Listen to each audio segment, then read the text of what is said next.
Today, Conor McGregor now owns a portion of BKFC. Or does he? Also, Ryan Spann goes out into the octagon and lets everyone down once again. Probably why it's extremely hard to be a Ryan Spann fan, if there is such a thing. Also, Alex Perez goes out there and makes a few headlines in the main event of Vegas 91.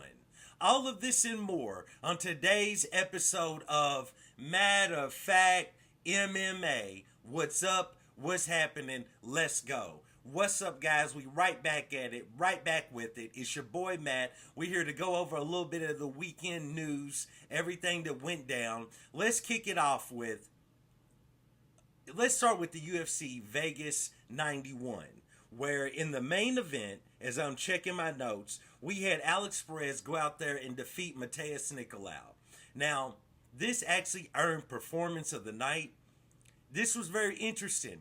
Leading into this fight, I really felt like Alex Perez was a sleeper. I felt like he was due to finally get a win, and I really felt like he was a sleeper. So it was really hard to pick Mateus over him. But basically what occurred was always a possibility in my mind. But when you're making these picks, it's hard. Mixed martial arts is one of the hardest things to predict and pick, because there's so many factors that go into these fights. Mindset, the state of their family, the state of their training. Are they beefing with their coach? Are they having issues with their sparring partners? Did they get the flu during weight cut? You know, there's so many things that go on that attribute to a fighter not going out there and performing to the best of his ability. So it's hard to predict. Nevertheless, Alex Perez goes out there, gets a major win, wins Performance of the Night bonus. Let's move on to the co-main event, where Ryan Spann once again goes out there and chokes. Once again, cannot rise to the moment, cannot rise to the occasion. He gets defeated by Bogdan Guskov. Bro. And again, kind of what we all knew, and this is what I was saying in my breakdown of this fight. Bro, you can't trust Ryan Spann. He's just unreliable. He's not, I don't even want to say unpredictable. He's just not consistent. So he's just not a fighter you can trust. And he always goes out there. He looks to be in great shape. He looks like he has a game plan, and then he goes out there and he chokes every time. So, shout out to Guskov, who goes out there. He gets the win. Outside of this, Karine Silva went out there and defeated Ariane de Silva. That was pretty cool to see. And then, you know, outside of that, Donez goes out there and sends Austin Lane to the land of wind and ghosts. Sent him out there. Sent him out there and had his soul floating in the wind amongst the wind chimes. You know what I'm saying? So shout out to Donez that goes out there and gets the win. Let's move over from this over into BKFC. Bro, BKFC, Mike Perry goes out there and makes short work of Thiago Alvarez. You know, Alves, I should say. I believe I was mispronouncing that in my build-up video to this. Goes out there and makes short work. Just like I was saying, bro, you don't pick against Mike Perry in bare knuckle boxing. You just don't. He's carved out his spot. He's made his space in bare knuckle boxing. He is that dude over there. And he is must-see television for BKFC and bare knuckle boxing fans. I wouldn't say I'm a bare knuckle boxing fan, but I do follow the product from time to time, especially when Mike Perry is fighting. And he goes out there, he makes short work of this. But a lot of the headlines, you know, after he won, he made a half call out to Nate Diaz, but he pretty much knows Nate doesn't really respond well to call outs, and you never know what Nate Diaz is going to do. You know, Mike Perry, he's doing what he can, but the BKFC is going to have a hard time finding him good opponents that aren't already locked up in their contract via PFL / Bellator or the UFC. But man, get that dude some more opponents because he's must-see television when it comes to this sport. Nevertheless, what stole a lot of the BKFC headlines, and this is very interesting to me, was Conor McGregor has now announced that he owns a portion of BKFC. It's not saying he's the full owner, not saying he's the majority owner, but he now owns a portion of it. And he wanted to announce that, right? Now, this is very interesting, very cool. I feel like it fits Conor McGregor, and Conor McGregor fits bare knuckle boxing. Because at the end of the day, regardless of what Conor does in the UFC, Conor at his core is a brolic kind of dude. You know what I'm saying? He's a fighter. You know what I'm saying? He's just extremely wealthy now. And so not only at times, you know, he's a wild, crazy man. He's going to be out doing, you know, whatever drugs he does and doing whatever partying he does. And shout out to him for it. But it's hard to get him back into the octagon because Conor McGregor, as it pertains to the UFC, is a business. So business has to make sense. If you're going to get Conor McGregor back in the octagon, got to have the right opponent, got to have the right date, has to fit with all of his other business endeavors. Homie's making movies, he's launching new products, he's got things that he's doing. And his contract with the UFC, it has to make sense for him to go out there and fight. But at the end of the day, when you think about the character of Conor McGregor, the persona, the one that the MMA world fell in love with, so to speak, on his rise, he was a brolic type dude who was ready to go out there and scrap, throw down. You know what I'm saying? And to me, that fits bare knuckle boxing. So I think he fits as kind of a figurehead, as kind of a front man for BKFC. And that's what I wanted to say real quick. I don't know if a lot of you all paid attention or noticed this, but some months ago, it probably was more like at the end of 2023, might have been early 2024, but I believe it was somewhere at the end of 2023. There was a meeting that occurred between Dana White and the owner of BKFC at that time. And it was kind of like weird. It was out of nowhere.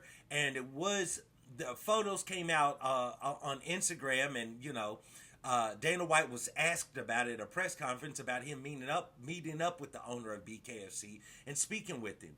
And, you know, reporters were wanting to know what they were talking about. Dana was pretty tight-lipped about it.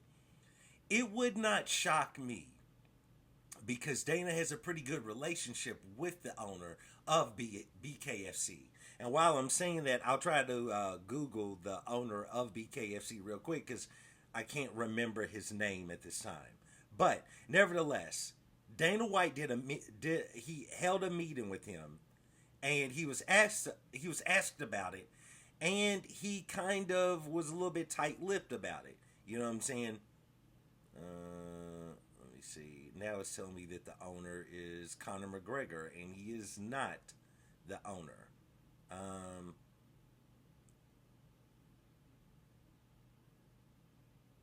Okay, David Feldman. He is the president of BKFC. Here's the thing, man. It would not shock me if what that meetup was truly about, if Dana White himself or UFC silently bought this stake of BKFC and told him, we don't necessarily want to come out and say that we own a portion of your company. We feel like your company operates better as its own entity, because we don't want to see it become Power Slap. You know what I'm saying? Kind of a joke. You know what I'm saying? We don't want to see that. It would not shock me, because the president of BKFC has talked about, you know, remortgaging his house multiple times. You know what I'm saying? And if you understand mortgages, that means you all in. You know what I'm saying? When you don't put a mortgage against your house multiple times for your product to succeed, financially, you might be a little bit strapped for cash. Things might be a little bit tight. I could see the UFC / really more like Dana White, who, as much hate as you want to throw at him, Dana White is a good businessman. I could see him saying, we want to buy this portion of your company, but as a result of that, we don't want to be named as Dana White or UFC or Endeavor or TKO, as we own a portion of your product. We, in return, want to put, I don't know, maybe Conor McGregor.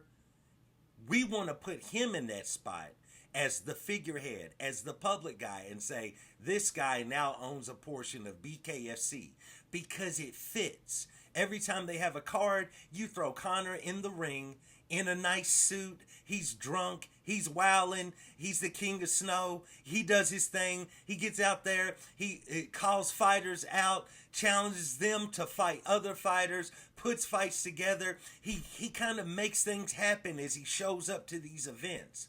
I could see Dana White proposing that to the president of BKFC and making that happen. Now, I could completely be wrong, and that's cool. Maybe Conor McGregor really did just go out and buy a stake of BKFC. But I found that meeting between Dana and the president of BKFC to be a little awkward. The way Dana, when he was questioned about it, that to be a little bit weird. How he was a little bit tight-lipped. It seemed like there was something a-brewing, if you know what I'm saying. So, nevertheless, Conor McGregor right now is being thrust to the forefront, I should say, as the owner of BKFC. And I find that to be very interesting considering this meeting that Dana had. Nevertheless, man, that was kind of like all of the news that was coming out over the weekend. You know, BKFC seemed like it had a good card. Lorenzo Hunt, he took a L. He finally loses his championship due to arm injury. I believe it was a right hand. He caught a right hand from his opponent. He fell backwards. As he fell backwards, he tried to brace with his arm for his fall, and I believe it possibly might have torn his tricep doing that. Nevertheless, he couldn't continue. He loses his title. Also, like I said, Mike Perry goes out there and gets a win. You know, interesting things, man, going on. So, we will see how it all plays out. The UFC, for the most part, kind of had a, fairly boring card. There was a few stoppages, but, there just wasn't a lot of huge names on this show to really propel it. Nevertheless, Alex Perez does go out there and get a main event win. So, that's, I guess, we'll see where he goes in the flyweight division. Outside of that, man, Conor once again goes out there and kind of dominates the airwaves. Nate Diaz was in the audience of the BKFC card. So, shout out to somebody for being able to get Nate Diaz out of bed to go to a show. Because he won't promote his own fights, but he'll go to BKFC. Nevertheless, that's what it was for that weekend. I will be doing a breakdown to the UFC card going down this Saturday night. UFC 301 goes down in Brazil, in Rio, where we have the King of Rio making his return, Jose Aldo. I will definitely be talking about that. I'm a huge Jose Aldo fan, so we're going to be breaking down that card. I will have that video ready for you guys shortly. So nevertheless, I do want to thank you for joining me for another episode of Matter of Fact MMA, and I'll check you next time. Peace.